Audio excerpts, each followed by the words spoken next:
आरोग्य सेवेच्या नावाखाली सुरू असलेला भ्रष्टाचार पुन्हा एकदा चव्हाट्यावर आल्याचं स्पष्ट झालं असून याच पार्श्वभूमीवर चिपळूणमधून एक धक्कादायक प्रकरण उघडकीस आलंय। गर्भपातासाठी लागणाऱ्या किट्ससाठी लाच मागणाऱ्या एका वैद्यकीय अधिकारी महिलेला एसीबीने रंगेहात पकडला आहे।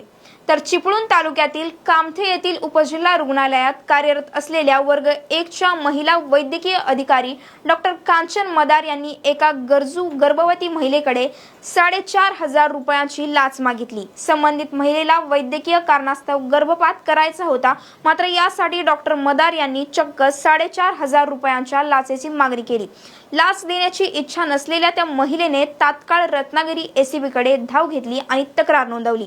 एसीबीने पडताळणी केल्यानंतर हा सापळा रचत बुधवारी डॉक्टर मदार यांना आपल्या खासगी कारमध्ये ही लाच स्वीकारताना दबा धरून बसलेल्या एसीबीच्या पथकाने रंगेहात पकडले। या कारवाईमुळे वैद्यकीय आणि शासकीय क्षेत्रात मोठी खळबळ उडाली आहे। सध्या या प्रकरणी चिपळूण पोलीस ठाण्यात गुन्हा दाखल करण्याची प्रक्रिया सुरू असून पुढील तपास एसीबी करत आहे। अशा घटनांमुळे पुन्हा एकदा सरकारी यंत्रणेतील भ्रष्टाचाराचा मुद्दा ऐरणीवर आलाय। अशाच महत्त्वाच्या अपडेटसाठी पाहत रहा .com महाराष्ट्र। त्याचबरोबर YouTube चॅनलवरती पाहत असाल तर चॅनलला सबस्क्राइब करायला विसरू नका।